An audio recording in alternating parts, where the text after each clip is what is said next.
Hold up in that car wash, gentlemen. Rob Kibbe. Don't tell me. You're from outer space. No, I'm from Iowa. I only work in outer space. Mike Finnegan. Go that way, really fast. If something gets in your way, turn. Two guys talking cars. I am a semi-professional race car driver and an amateur tattoo artist. Taking on the most serious topics. But we will give nothing back to the academic community, as well as provide no public service of any kind. This much I promise you. And the Dukes of Hazzard. On iTunes, Stitcher, and whatever else it is you listen on. The Kibbe and Finnegan Show. Kibbe and Finnegan Show, episode number 82. Today with Professor Corndog. And you know he's a professor because you can hear him flipping through his educational manuals there. Just taking some last-minute notes before the test. Yes. Actually, Mike and I are recording this week, but we're kind of staggering it. When Mike and I record, we will record the August Patreon edition of the show, which is for all of our Patreon supporters, which will, depending on when you hear this, be out next week. And the Patreon show is the one where we answer all of your super hidden questions, as long as we don't have to legally be bound to anything that we talk about. And you can send in questions for Corndog, and I have already received several for you. I'll feed those to you after this show. Cool. But what we're doing now, once a month, basically, the timing just kind of works out to have Justin Cornett on. And we have Justin on for these deep dives, where we go into Dukes of Hazzard nerd trivia about a certain topic of some kind. And we're actually going to start with some generally questions I have, because I have a few for my own personal needs, Dodge Charger related specific. And then we'll go into some Dukes of Hazzard stuff. Today's topic is all of the vehicles of Daisy Duke. All 2-3 of them. Yeah, there's more than one.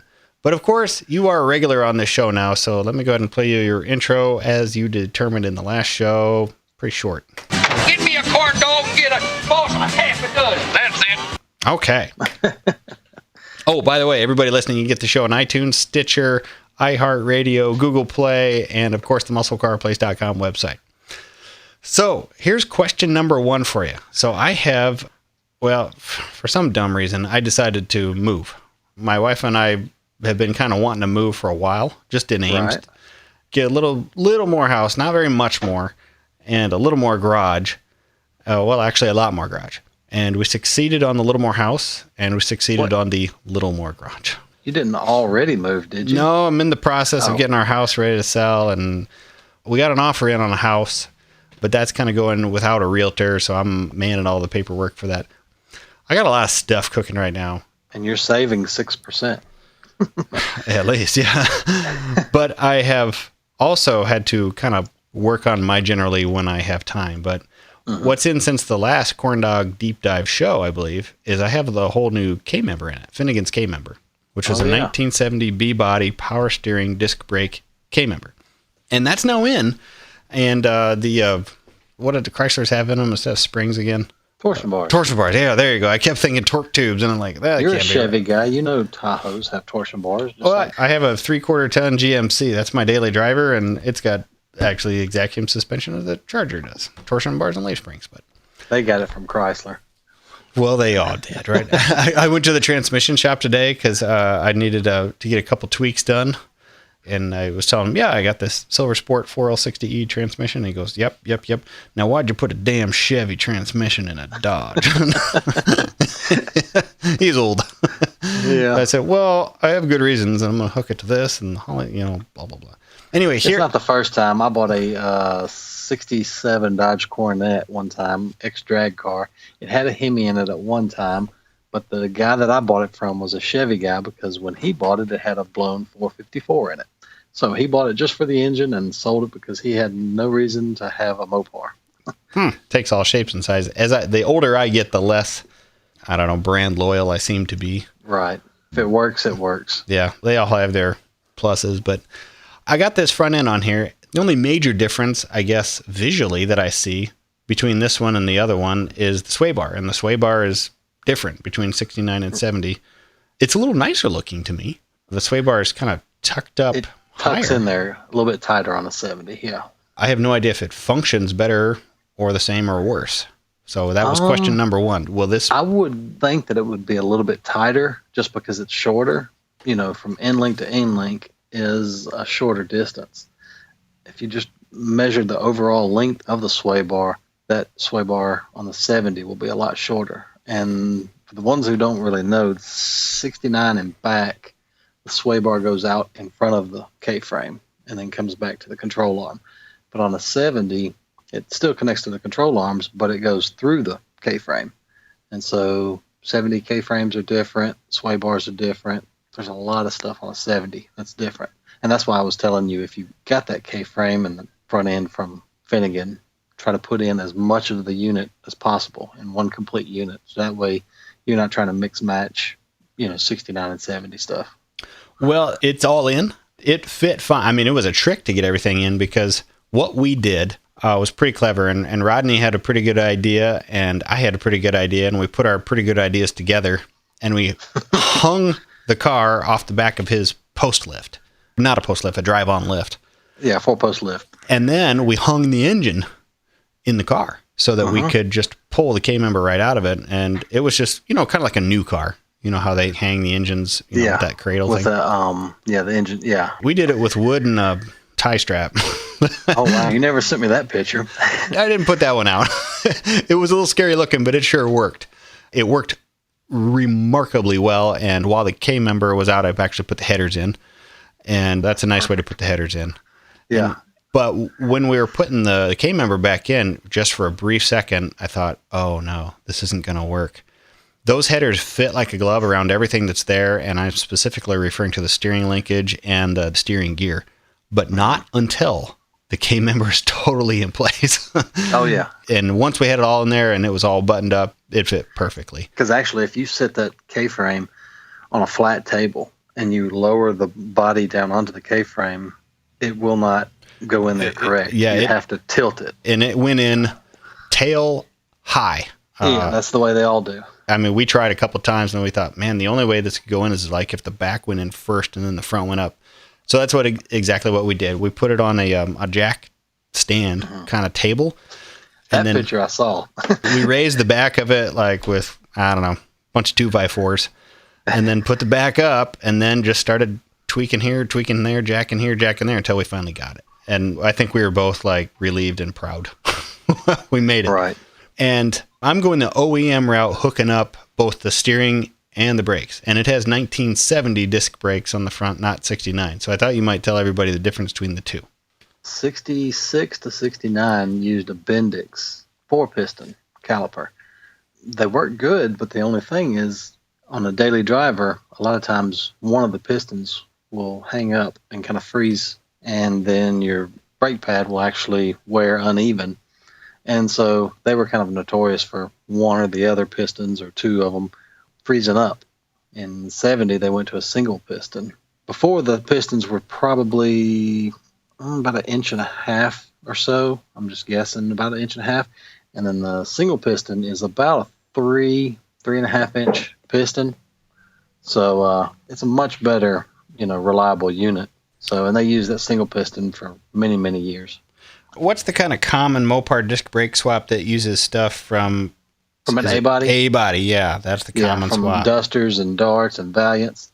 Well, the early A-bodies had the small bolt pattern, had a 4-inch bolt pattern, and the later ones, like what your car has, is a 4.5 inch. And so 73 and up, they switched to the 4.5 inch. So if you were to find any 73 to 76 Duster or Dart or Valiant, you can pull the brakes right off of that car and put it on a B-body Charger. Okay. Or Roadrunner. Well, I kind of wanted to go the OEM route just because I was, I know I'm putting fuel injection and, a cool transmission on it, but I was really wanting the steering and brakes to be kind of like it was on a stunt car. That was the goal there. And this required replacing every brake line in the car because a power disc setup is 100% different brake line wise than a manual drum setup. And I had to get those 3 little blocks. There's the distribution block, which actually looks the same as the manual one. These are all blocks. They're not proportioning valves that you can adjust manually. But there's another one that goes to dictate fluid pressure between the two front brakes.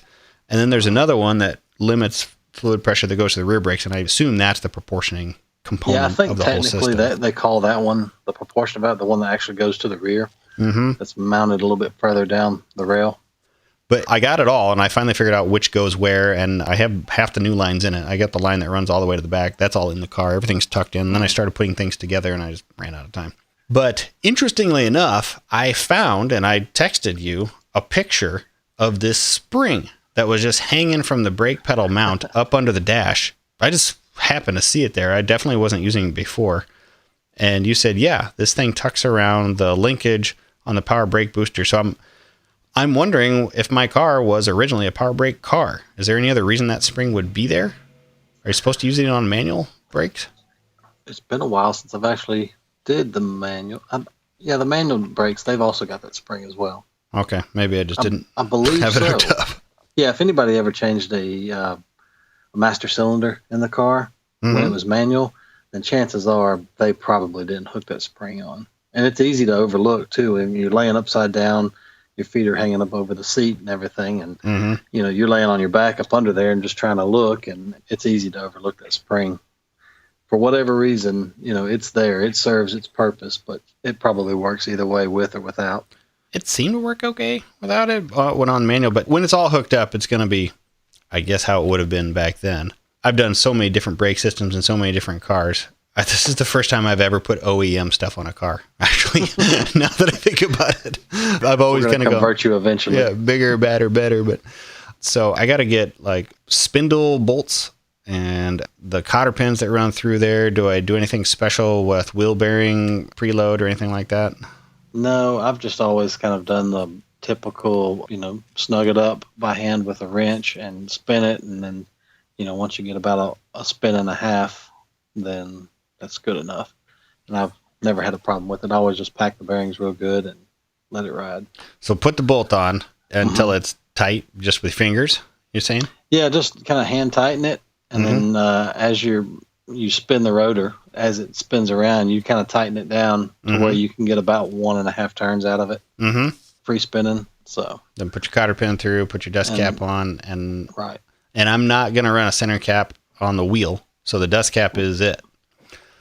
Otherwise, I mean, it's just factory stuff, right? Everything should just connect up and probably work. Yeah, it worked for many years before, Wildwood and Bear Brakes and everybody else. Yeah, we'll see. I'm kind of excited to see what it drives like because, like I said, I've never done it this way, but it'll be fun to see how nice a power brake car would be. I guess Frank's Charger that I drove last year, the real General Lee screen used, that was a power brake car, I believe. It's top pretty good. I believe it is a power brake. I can't remember now. It's been a while since I've seen under the hood. It was definitely power steering. And the other big thing, too, is on the rear end, the drum brakes, just make sure that they're not hanging up because sometimes they're bad to hang up right after you build them. Make sure everything's lubed up real good inside there, and it should be fine. I've been running, though. I mean, we have put all new stuff in there already. Right. Just from when you swap the rear end. Yeah. So I think that's okay. If anything, they're a little on the loose side. But well, those are my only two. Generally, I'm going to get this thing running. If I could just get away from my house for 8 hours, it would run. Well, before we get into our deep dive, I actually have prepared for you from our man Bernie a whole What's Burning Bernie segment that requires your input. Uh-oh. You ready? I guess so. Okay, here we go. It's Burning Questions with Bernie. And now if you've got a question for us, send it by email, care of Robert@themusclecarplace.com. That's Robert@themusclecarplace.com. And to prove email is not dead, like some speculate, feel free to send multiple copies so the inbox looks full at all times. It's a big help. Thanks. Well, today a question for you, Rob, and it's something Corndog can certainly chime in on if he wants to. In fact, his answer might be even better, but not to fear. Jamie sends this question, asking for some more details, Rob, on the work planned for the Kibby Lee when you take it to war and customs. Now, we've certainly hit the high points a few times, but his question has some merit about what exactly your plan is. Now, how much outside work versus inside work, what steps the shop will go through to get the Season 3 car that you really want. Inquiring minds want to know. Well, sure. And we have really dialed in exactly what the request is here. The goal is to take my car, which right now on the outside, what would you call it? A Frankenstein clone. I always call it kind of a Frankenstein because they kind of just a little bit of this, a little bit of that. And it's probably your most replicated version. It's got movie car decals on it. It has early 69 look to it from the TV series because it's got side marker lights on it. It has no backup lamps like a late California car or movie car would. It's got a your small push bar. I mean, it's a hodgepodge of all sorts of stuff. And the interior is literally SEM saddle tan. So nothing about the car is really consistent. But here's what he's going to do. So to correct the graphics on the car, you, Corndog, clued me in. You said the movie car graphics and the early California car graphics are the same except for this one thing. And what was the one thing? The general lead text. Yes. So I went to your vinyl guy, Crazy C, and I got the general lead text. That's all that will be swapped there. Yeah. When it comes to the trim on the car, well, we'll be adding trim to it. And it's all the trim that's correct for a TV series car. It's number one, I'm putting the wheel lip molding arches on it. Because in the early California cars, if the car had it, sometimes it had it. In the Hero cars, we have pictures of those, and the one I wanted had it on there. Yeah. He's putting the 69 backup lights in it. And the only reason mine didn't have it is a 69, but whenever the last body shop to do work on it put quarters on it, they put a rear valence on it, they put a trunk pan in it, and they just put the wrong valence in it. That's all. They put a 68 valence in it. So they could have been going for, the late California look. Yeah. Sort of. It has the side markers on it, so we're good there. Then it's lots and lots of trim. And I mean like a lot of trim. So I went ahead and bought the things that were missing. And the big missing thing is the vinyl top trim. Even though the car will not have a vinyl top. But that's TV car correct to have the vinyl top trim. Yeah. I bought a few other doodads just to spruce the car up. I bought the tail panel trim. It was just missing that. I bought, thanks to you, new taillight. Actually, all new taillights with bezels in them. I have taillights, but I had no bezels. I bought some new door handles. I bought a new gas cap. I bought some things to kind of spruce the car up. That's not TV car specific, though. The only other exterior thing outside the car that will be done that we just haven't figured out how to do quite yet is to put on a season 2/3 push bar. You've identified at least two that are correct to that era, and there's one that I like better. It's hard to describe on the radio, but you can try it. How would you describe it? It looks pretty similar to the one that is on the car right now, except the top bar that is on your car now it almost sits too high. And it sits pretty flush with the top molding of the grill or right at the edge of the hood. And really it needs to sit down below that a little bit. And then the bottom, they had two different ones. They had what I always call the check, because it's like a check mark hook at the bottom, I guess you'd say. It's real distinct, kind of comes to a point, and it's kind of does like a check pattern. And then the other one is kind of like a J shape. It's like a real gradual hook. And so they had, a couple different ones. But if you watch, some of them, they're a little bit taller, like the one that's on your car. The one that's on your car was based off of Carnival of Thrills push bar. And so it's pretty close to what you want, but it's still not exactly what you're looking for. I know exactly what you're looking for because we've texted pictures back and forth over and over. And so that's basically what I'm basing my measurements off of. I think what will happen is you'll make measurements. Nathan Warren can get them made up, and then the two of you will probably work together to make that a product, I would think. Yeah. But exterior-wise, that's what I'm missing. I'm also running presently 15-inch wheels all the way around with BFGs. That's just because I love them. I have 14-inch wheels for the car, and I'll put 14-inch wheels on it when I go to shows and stuff, so it looks right. Yeah. I also have, and I found this in my storage garage that was on my high school Nova. Is it some Radio Shack round base CB antenna? But you found me one picture. It was on there. Yeah. It's a 21940A is what it is. The Radio Shack or Archer. I think Radio Shack owned Archer or vice versa. But it's 21-940A, and it's the round base magnetic antenna. And you see it quite often. And actually on a lot of the soundstage car, they're shooting straight through the windshield and they're acting like they're driving. If you look through the back glass, you can see the same round base magnetic antenna. First of all, I was getting rid of stuff that I was planning to throw away or sell. And then I came across that antenna, which I literally have had since I was 16 years old. And when I got rid of my Nova. Did you even remember that you still had it, or did you forget about it? No, I knew it was when I got rid of I donated my Nova to a charity. I know that they actually junked it and the charity got the money. But I took some kids driving it today. I hope not. That would break my heart too. But I took everything out of it that I wanted. And when I found that CB antenna in there, I thought, I can't get rid of this. I should sell this at least. And then when I was looking at it, it sure looked like something you had sent me a picture of before. So I texted it to you like, is this it? And you said, it's one of them. It's good enough for season 3, so go ahead and use it. So we'll stick that on there. Under the hood, he's going to black it out. It'll look like a GM car under the hood. That's just how they did it on the show car. Nathan desperately wants to build the firewall cover, the sheet metal color. So I'm leaving that to him. That's his call. He can do that. We're going to do the spray chrome on the upper grill latch tray and the hood springs. And then in the trunk, you had just recommended like a single stage orange. You said just kind of fog it all orange. It's black in there now. Everything's black. He's just going to fog it all orange, and that's it. Now, that's a lot of stuff. I have yet to mention he's going to paint the outside of the car, and that's the truth is he's not going to. He's going to paint under the hood, in the trunk, and the interior. He's going to paint everything but the outside of the car. It's probably where the least amount of attention was given when that car was built, like in the trunk. They just blacked it in, and I mean that looks fine. But man, if you painted it orange and threw like a factory rubber mat down on the floor, that would look so good, so much better than just a black. Yeah, it'll look far more right. And inside, I have decided to go with the dark brown, and I think we've talked in some previous shows why we chose that color. No, it's what Mopar didn't offer, an all dark brown interior in that car, but yes, that's what we're going with. And he'll do some painting there. He'll have to paint some trim. He'll have to paint the doors, bottom of the doors. Right now, the bottom of my doors are orange.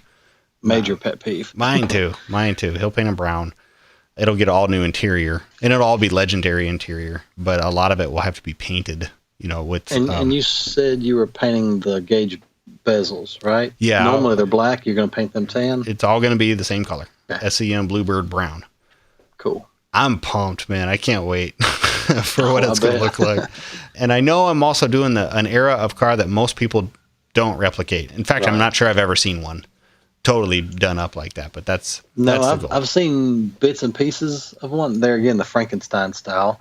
I do not know that I've seen one done like you're doing it. I've seen really accurate Georgia cars, and I've seen really accurate Lake California cars, but that middle California, I don't know that I've really seen any that was 100% built to replicate one of those. I shouldn't say it out loud because I don't want to jinx it, but I'm working on a California trip to take this car on when it's done. And one of the stops is to go see the value A's with it. Cool. I would love for them to see it.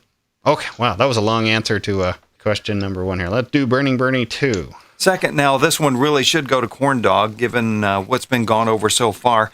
About what paintwork on an orange car and how complicated that is. Is it a paint blend that you have to go through a lot of trouble to get a match? Are there fading issues to deal with in the panels? Basically, how hard is it to get a paint like this correct? I think in that context, if we were doing some orange paint, what would be your answer if Nathan had to lay down some orange, I don't know, on the quarter panel of the fender? Like, how do you color match, I guess? That's pretty tough. Well, if he wanted to match the existing color on it, then the best thing to do would just to, whatever paint supplier he uses, scan it. Or if he has a scanner. We have a scanner at our shop, a couple of them, and so you would scan it, especially right around the area. Like if you were painting just the back of the quarter, like say that you wanted to smooth over the side marker lights. So you would want to pull a color pretty close to right in there where your blend is. And then you can blend it out or you can panel paint it. But a lot of times chances of it matching are less if you panel paint it, which when I mean panel paint it, that means take the paint all the way to the seam or take the color all the way to the seam. But as far as coverage, any orange over your existing orange should be fine as far as coverage. But now say that car was, say, a green or a dark green or whatever, and then you were painting it orange.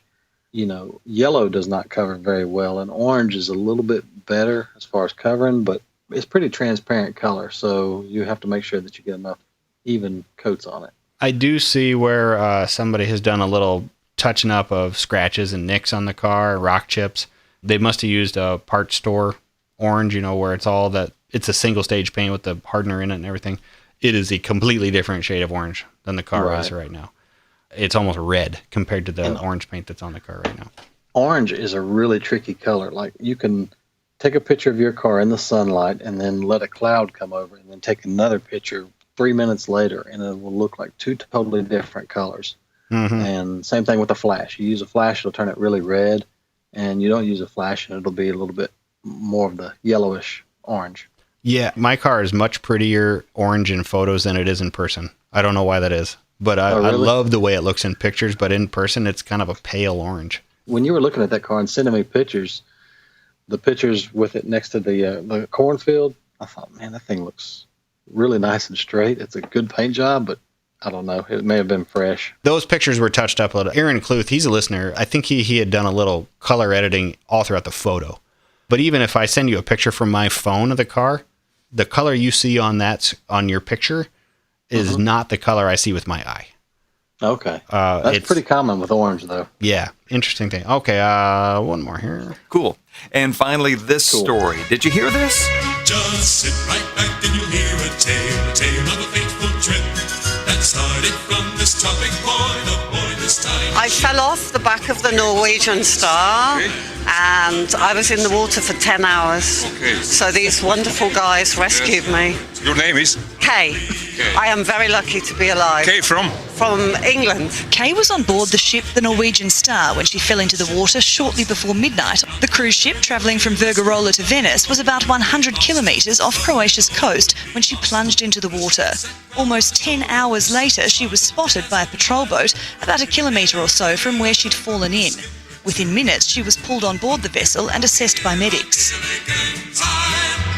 Now, would you guys like to speculate on how she got overboard at night from several stories above the water? And how far would you swim to catch up with the boat? I know what it was. She was plastered drunk. Is this the lady that was doing yoga naked? I don't know. This is the first I've heard of this. She had to be plastered drunk. I thought I had heard on the radio. Well, let's assume drugs are involved. I don't know how far I would swim. I think I would probably be dead. One too many mixed drinks for her. This lady is in her like late 40s too. I mean, this is not like a teenager going awry. I think this was a chick naked. Maybe I'm mixing my. Let's do the close. She was on the upper deck then, huh? Yeah. All right, well, that's it. Remember, send your stuff to robert@themusclecarplace.com, titled Burning Questions with Bernie. And thanks a lot. It keeps me busy and keeps me employed. Oh, usually he has a little witty comment that. I just wonder what he's Googling to find that. Bernie's a newsman. I mean, he's been in the business like 25, 30 years of professional radio. I assume the news just finds him. Okay. I'm just glad it wasn't a slow day. I'm just glad it wasn't like a Paul Manafort Trump. I have no idea what's going. I know that some people would like more of the guy because the economy's growing, and some people would like him impeached. There seems to be no middle ground. Yeah, well. I have titled the deep dive, and this is called The Corndog's Deep Dive into the Corndog World of Educational Excellence, starring and featuring Justin Corndog Cornett. That's what we're going to call your segment. And I came up with that based on a Simpsons clip. Let me just play for you. This is an award that Mr. Burns would give. All right. Well, it just explains that you've won. Yes, that's it. Won the first annual Montgomery Burns Award for outstanding achievement in the field of excellence. Ready? There you go. You make it up as you go, right? Pretty much. Just BS your way through it and people will, holy cow, that guy's smart. Okay, Daisy Duke's car segment. And the reason we decided to do this one was because you are in the process of making a very accurate replica of the first Daisy Duke car. I would kind of like a history on this car. This is a 73, 74 body style, and I think you said in the last show it was actually a 74. Mm-hmm. So maybe a little history on the car. Was there more than one? What's the engine in this thing? Where was it located? And then maybe why you're so into it. First off, as if I don't have enough projects as it is already. Yeah. I kind of stumbled on this car, but I've always liked the car because, let me see, it was back in 2003, I think it was. I traded a 69 C10 pickup, which was my very first vehicle, for a 73 Roadrunner.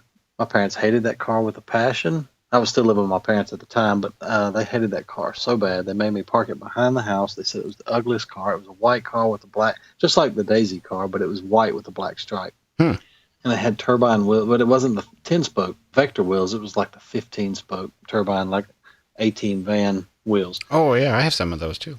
It was a fun car to drive. I mean, I haven't had just a bunch of great cars, but I don't know why. I liked the way you would sit in the car, and it rode good, and I liked it. And so, of course, I've always liked the Daisy car because, there again, it's another Mopar on my favorite TV show. I came across this 73 Plymouth Satellite that I have. It's originally a petty blue car. They called it basin blue, but the same thing as petty blue. When I got it, I always thought, well, maybe I'll just clone it into a Roadrunner, because I've always, ever since I sold my white car that I had, I've kind of wanted to keep an eye out for another one, and then this one came across, and I'd rather had a Roadrunner, a true Roadrunner, but by 73 and 74, it didn't matter. They were all dogs anyway. So, and you'd kind of educated me before, the Pontiac GTO had the same thing. When that went to the Ventura body style, which was a Nova, like a Chevy Nova, the GTO package, it was graphics. It was just a bunch of stickers. So was that the case on this era of car? Did you get anything special performance-wise, or was it just a nicer looking Satellite? You could get like a special handling package, but your standard Roadrunner, if you went and ordered a 73 Roadrunner, I believe all Roadrunners came with at least a V8, but the standard Roadrunner had a 318 in it. Not a high-performance 318, it was just a 318. By 73, it was just a dress-up package. You got the special hood, you got the stripes. Some of them, you'd get sport mirrors where they were painted to match the body, but a lot of them, they still even had the chrome mirrors. You got the rally dash. I mean, it was nothing performance-related, but you could have upgraded the suspension and brakes and all that as well. Like, say, for example, like the 68, 69, 70s, if you got a Roadrunner, you got the best suspension and brakes, and then, you started with a 383. So, but probably a nice driving car. You'd said in the show that it had the floating K-frame with bushings and things like that. Right. In the Dukes, though, was there more than one? Did they have stunt cars, or was there just one car? Well, for Georgia, what they did was they started Don Shishler, who was the transportation coordinator in Georgia. They sent him for the show. This is all they sent him from California. They sent him 3 General Lees and 2 police cars. The rest was, hey, pick this up. This is kind of what we're thinking about. We go find cars local. And so there was one of the used car lots somewhere right either in Atlanta or just outside of Atlanta. He bought the Roadrunner there. And I believe the same used car lot, he bought the Cadillac as well, because it came there local from a used car lot. And then, of course, he bought other cars, just regular everyday drivers, and of course, the brown Cooters C10 pickup and all that. But for Georgia, he had a 74 Roadrunner. And for the longest time, I always thought it was just a 73 because, most of the time when you see a Roadrunner, 73, 74, the majority of them are 73s. But this one was indeed a 74. And there's a few little differences that you can pick up here and there on the car. Like what? The 73 has vents in the back of the hood, and then a 74 is smooth. The windshield wipers are different. The squirters, the windshield wiper squirters on a 73 are in the hood, and then you have standard wipers. And then in 74, the squirters are on the wipers. Another thing to look out for is on this Georgia car, you see the hood, the back of the hood is smooth. Well, you think, okay, well, you can easily swap out a hood. So then you keep looking. And the front seat belts, the shoulder belts on 73, it's kind of like your car, like your a regular Charger. You just have the strap bolted to the ceiling or to the roof, and then you just pull it over you and then hook it to the belt off to your side. But on 74, they had, I don't know if it's a retractor or what, but it's a big, you'll see it. I mean, if you watch the early episodes in Georgia, you'll see the big seatbelt plastic housing mounted up on the roof panel. I'll check that out. Were all 69 supposed to have that roof-mounted seatbelt? Because mine doesn't have it at all. I just have lap belts on. Most people cut them out, or they just unbolted them. Early 69s did not, but I think later 69s did, and the same thing with the headrest. For those listening that have no idea what we're talking about, on your daily driver, you have a 3-point seatbelt. You reach up over your left shoulder, you get it, and it goes over your chest and over your lap. That's not how these cars worked. They had a lap belt and then an upper belt, and you could not use the upper belt and still use the lap belt. Yeah.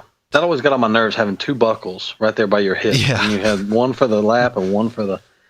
But actually on the 73, what you have is your lap belt. As you pull it over, you snap it in, and then you actually have like a little head that you connect the shoulder belt to. So you still only have 1 buckle.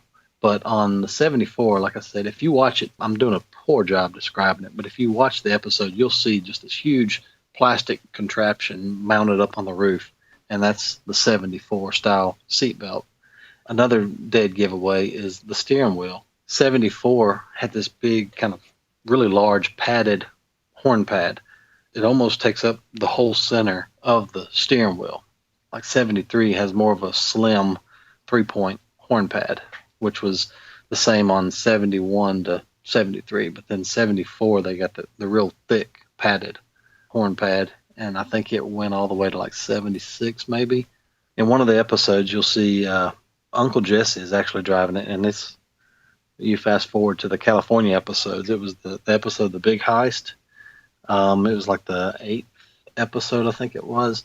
And they have the camera mounted on the passenger door shooting in. So it shows a really good side shot of him driving it.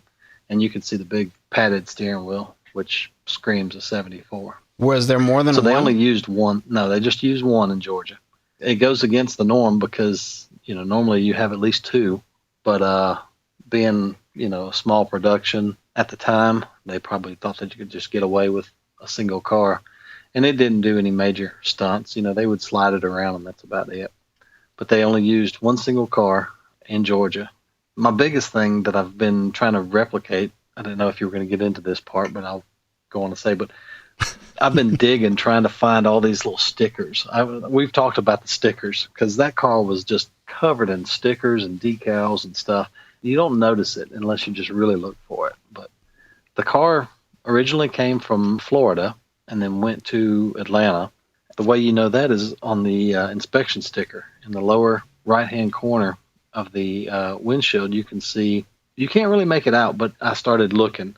I looked at 78 inspection stickers. I looked at 70 to 77, 78, 79s from every state, really in the Southeast. Really, I was even going further than that. So I started looking at examples from 77, 78, 79. I came across a 79 Florida inspection sticker, and it was a dead-on match to what was on the car. And the only time you can get a really good close enough shot of the inspection sticker is at the very end of Daisy's song, when they jump out and they blow up the recording studio. He wheels it around and stops, and then Luke hops out. It was kind of a close-up shot of Luke, and you can see right down the bottom of the screen, you can see it was a big number 5, so it was May of 79. So it would have been May of 78, at least. By May of 78, it was in Florida. So that car, a few months later, went to Georgia and then ended up on a used car lot and got bought. When they went to California, did they ever get another one for stunts, or was there just no, that car one? It stayed, but they didn't use it a whole lot in California. Like I said, they used it in the Big Heist, but really, probably the most that car got used was on Daisy's song, because towards the end of Daisy's song, that was all they were driving because they were trying to be undercover or whatever. So it got used a lot in that episode, and then the episode. Limo 1 is missing, where Cooter steals the president's limo. That car is used all over that episode. And the thing that gripes me about that is by the time they got to California, they peeled all the stickers off, but then they showed some really close-up shots, good, clear close-up shots of the areas where the stickers were. So that drives me crazy because I can't get good images from Georgia when the stickers were on there. But by the time they go to California, they've got nice, tight, good close-up shots, and the stickers are all gone. They peeled all the stickers off except for the one on the front bumper. and they just painted it black. It's like they didn't think you were going to replicate this car. What a bunch of assholes. Yeah. They they changed CB antennas from Georgia to California. They changed license plates. License plates? What was the license plate change? The first time you ever see the Daisy's Roadrunner is on the very first episode, One Armed Bandits, when they hijack the fertilizer truck and Daisy's standing in the middle of the road with the red bikini. If you look very carefully, there actually is a yellow car on the side of the road. Huh. And you never saw it, did you? No, I'll have to look again. So that's the first time you ever see the car. And the license plate on the back of it was PKH063. And then by the next episode, I don't know why. I don't know if they were like kind of making the car look dirty or what, but on Daisy's song, when they're chasing the RV, it looks like the license plate had been like spray painted. I don't know what the deal was with that. And then it went to the traditional FCH 630, which is what Daisy had on her Jeep and everything else from there on out. How long did this last until they switched to the satellite? Because the satellite, I went back and looked, and the satellite was in there by the end of season 1 of the show. And season 1, keep in mind, wasn't even a full season. It was only half a season of shows. I didn't know this until you told me, but the satellite that they went to still used the 73, 74 style graphic package, I guess, if you will. Right. It was episode 11, Route 711, where they had the traveling casino in the back of the 18-wheeler. Mm-hmm. That was the 11th episode, and by then, they switched to the 71 satellite. Like you said, they put the 73 stripe on it with the little strobe stripe across the roof, and it had a teardrop antenna. And they also switched and went to those chrome wagon wheels. Those get on my nerves because they belong on a trailer or like a four-wheel drive truck or something. They don't belong on a muscle car. But chrome wagon wheels? What? You know what I'm talking about, like right? the open slot mags? What are you talking about? No, they're not mags. They're just cheap. If you go to the tire store and say, hey, I need the cheapest chrome wheel that you have, that's what they give you. I've always called them wagon wheels, but they kind of look like a late 80s F-150 truck wheel, but they're chrome. I'll have to go look at this one because I do not recall at all what wheels are on this car.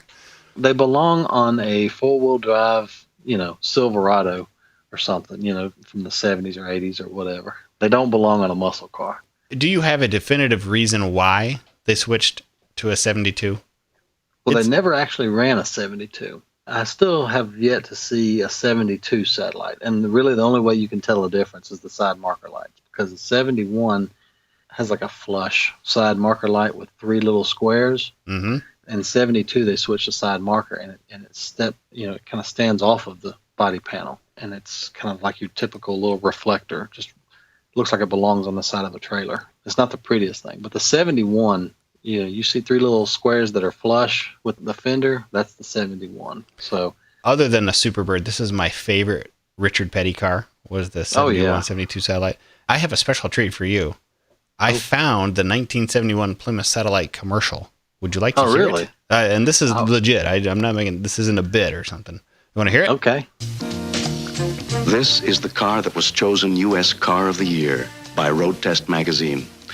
It's the 1971 Plymouth Satellite, a totally new automotive design, built and engineered with extra care.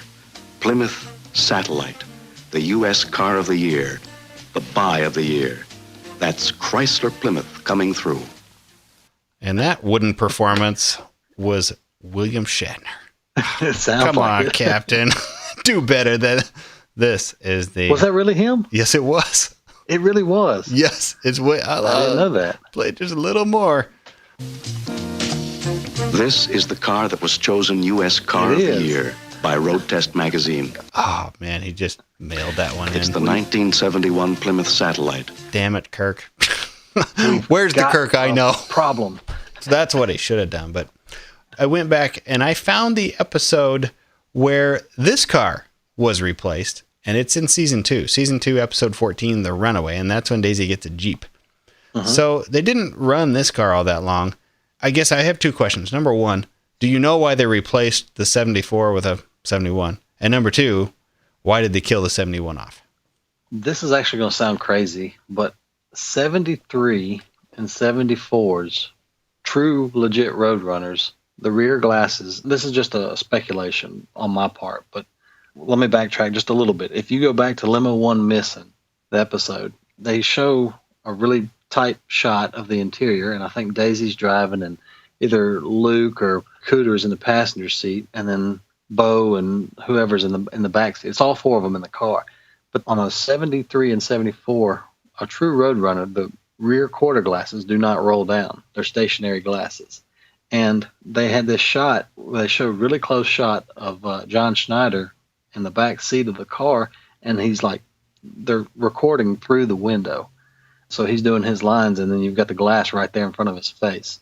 I kind of wonder if maybe they got away from, a legit Roadrunner just because the glasses are stationary. But there again, also, this would have been, 79 that they were recording. And so 73, 74, the car's not very old, so it was probably still kind of a high-priced car at the time, even if you got just the standard satellite. But, 71 and 72s, they were pushing 10 years old at this point, and so I figured you probably get them cheaper.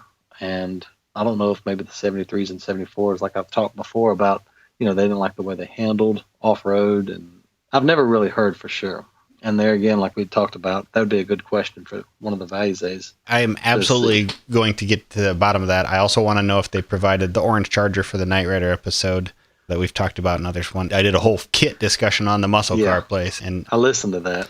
They want to know that answer too. The Knight Rider historians. They don't know who provided that charger, but see, that episode where they did I think even after listening to your episode on the muscle car place with AJ, I think y'all said that it was like the summer of '82. I think it was when that promo commercial aired and all that. So that would have been that 00 General Lee. That would have been recorded, probably we'll say June of '82. But I think by that point, the Valises were no longer under contract with Warner Brothers. That's right. They were not. They had been out since the previous summer. I kind of wonder if maybe they had a little bit of a grudge for whatever reason. I've heard all kinds of different rumors, but I've never heard firsthand why. By that point, they were kind of free to do kind of whatever they wanted out from under Warner Brothers. Well, so if they did make a 00 General Lee, it would be more plausible. It had their push bar on it. Yeah, it did. So I think they did provide it, and I'm going to find out the answer to that too. And I do want to understand the satellite question, but at some point, well, that was question number 2. Why do you think they killed off the satellite? This was just to have one muscle car on screen, not two? I think that was the main thing is they just wanted a one muscle car family. Jeep, I've heard all kinds of rumors about, Jeep was on its way out, and then they gave them a couple Jeeps to try to maybe save the company. And Jeep was owned by AMC, but not during this time. It wasn't until like 86 or 87 when AMC bought out Jeep, or vice versa. Jeep bought out anyways. So it's, AMC was already on its way out. So, that kind of debunks that rumor.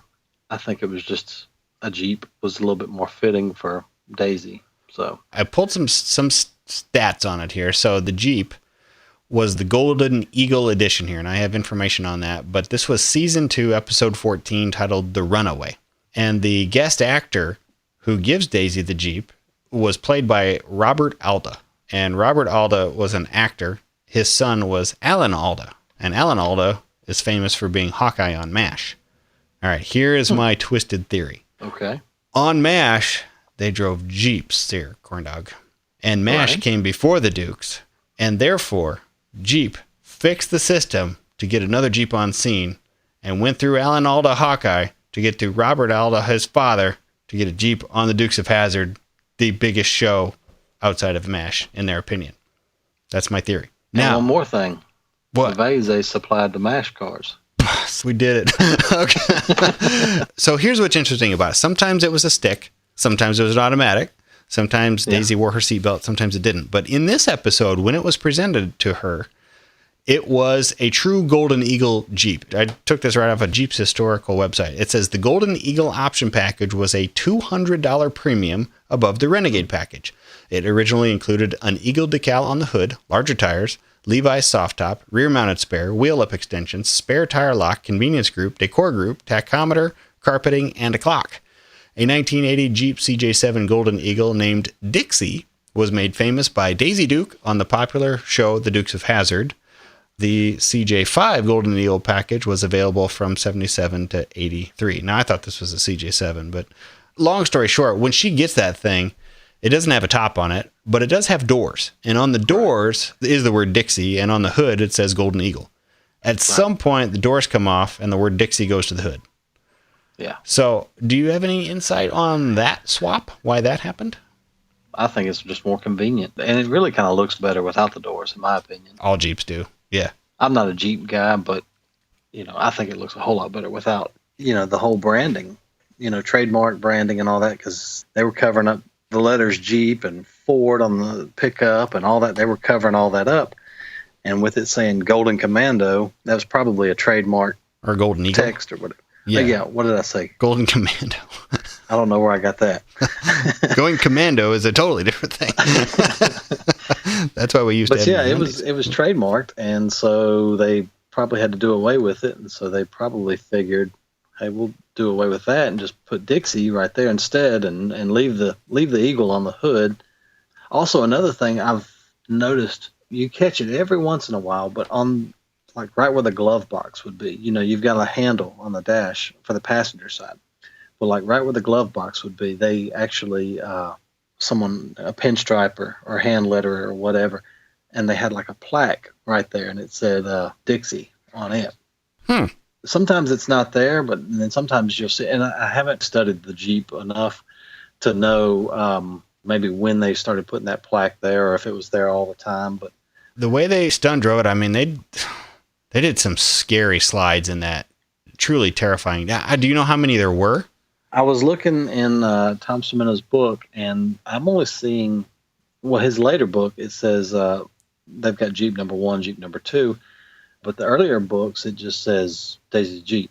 So I really don't know how many there were, but Tom Cimino has said that the close-up cars were V8 4-speed Jeeps. The second unit, they used a 6-cylinder automatic. They had some V8s? Yeah. CJ7s came with a V8? I don't know that. That's what I've heard. Now, there again, I'm not a Jeep guy, so I don't know for sure, but that was what Tom had said, was that close-up was a V8 4-speed. So I'm not a Jeep guy either, but I'm sure a lot of people listening. Like a 301 or 304? Like a 304 would sound right to me, but I guess whenever I think of CJ5s and CJ7s, I think of a straight 6. Right. Torquey little motor, too. Yeah, totally. But so, yeah, that would be a stick, and then the other one would be an automatic. Which you would actually think it would be the other way around, or maybe not even have a stick. You would think just for the comfort of the actor not stalling out, you would think that they would just make it automatic for the first unit. But every time you'll see them hop in and grab the shifter and throw it in gear and go. She effectively on screen is given 2 vehicles. Now, the Roadrunner and the Satellite were to portray the same vehicle. And then we go to the Jeep, and that's what she has throughout the end of the run. But you can really beat up a Jeep, and they did. And it wouldn't surprise me if they only had 3 or 4 Jeeps. Yeah. At some point, we do need to do like a deep dive on Cooter's vehicles, because Cooter went through about 8 million different trucks. Oh, yeah. I mean, he definitely did. Fords. Did he ever have a Dodge? He had Chevys and Fords for sure. No, I never saw a Dodge. And that's interesting, because everything else was Mopar on that show. But yeah, that is odd. I never thought about that. Weird. So weird, but... Have we covered all of Daisy's vehicles to your satisfaction? Yeah, I think so. Oh, and also, you had mentioned the car that's on Goodbye General Lee. Hypnotized Luke. Yes. I even had a clip for you. Would you like to hear it? Go for it. Because they go buy this car from Hobie, the drunk. Stupid Luke. Yeah, Luke, well, he's brainwashed. So this will be an episode that we review soon. This is season 4, Goodbye General Lee, I think is the name of the episode. Mm-hmm. They get rid of the General Lee and they go to buy this yellow car from Hobie, and he says this. Here, now, what do you think of this little red beauty? It looks kind of yellow to me, Hobie. Yeah, well, through my eyes, they all look red. And that's that same Roadrunner, like 73, 74 Roadrunner. Is it not a Roadrunner? It's a Satellite. It's not the same car. It's not related. It's a 73 Satellite. And there again, it has the flat hood, so that screams Satellite. And it has the vents in the back of the hood, so there's 73 right there.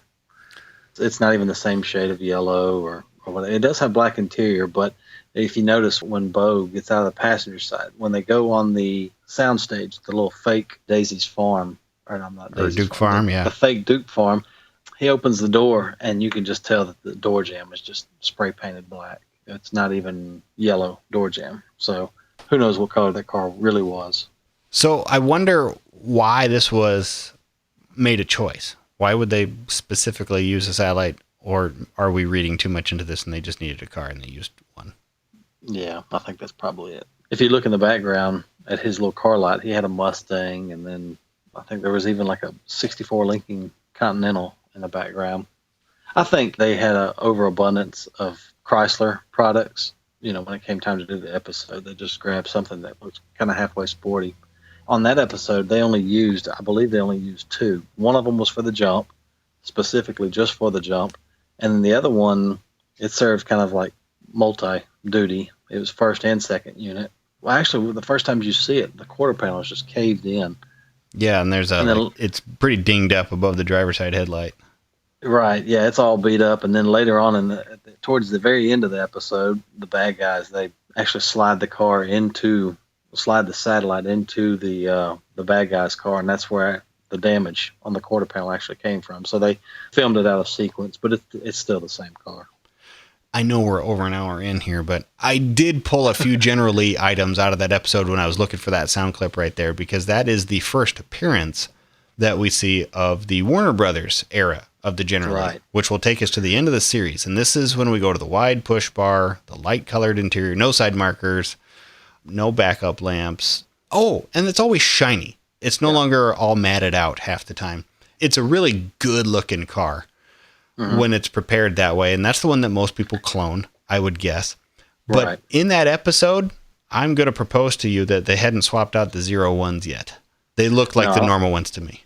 And also, they still have the teardrop antenna, but it's not on the front edge of the deck lid anymore. Now it's moved back 6-7 inches, something like that, off the edge.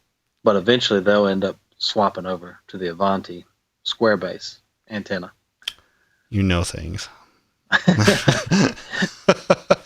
I'm looking forward to reviewing that episode. That's just such an important episode because they're trying to kill the car, obviously, but it's a major swap. The car from then on looks a little bit nicer all the time. Yeah. I like that car. I like the era of car I'm doing for different reasons. It's a really good looking car. I'll be interested to see if you're able to pick out other than 68 or 69.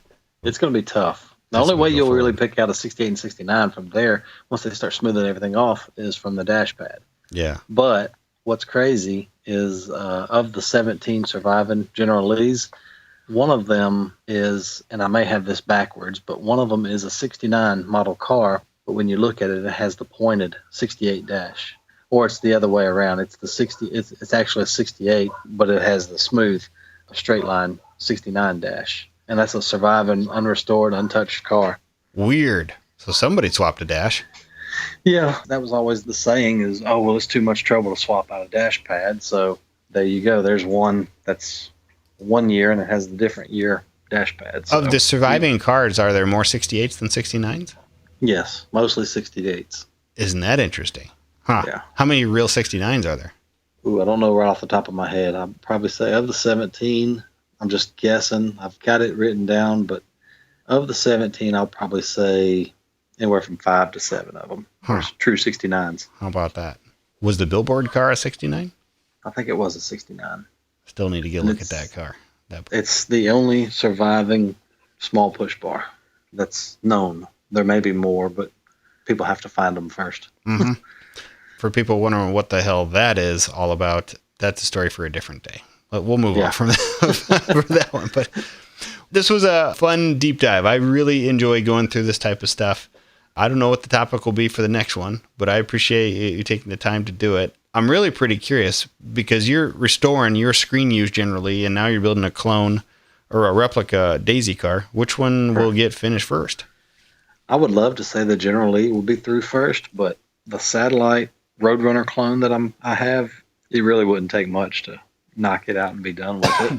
I'd love for the General Lee to be first, but really not even working on any of them right now because I stay so wide open. They're just sitting there, poor things. Does the satellite run?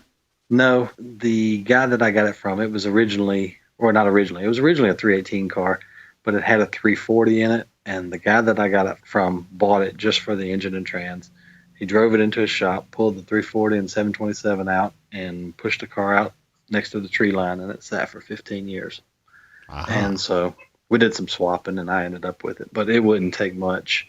It's a bench seat car. I'm converting it over to bucket seats, floor shift. You know, I'm basically doing what you just did with your General Lee. Yours was a column shift and switched it to floor.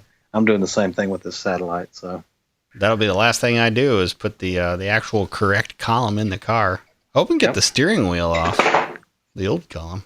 I didn't take it off before I pulled the column out. Nah, that's not a problem. You can do it on a bench. I don't know. I'm so ready to be done. I bet. I just want it to go. You're beating me. You're knocking yours out really quick, so compared to mine. I had an easier starting spot. My goal was always to, if I took it out of commission, I wanted to only be out down for a week, but I always wanted to be pretty close to being back to a running, driving car. One of the big things is not removing the engine. For some reason, a car seems more alive when it's got the engine in it, even if the car can't run.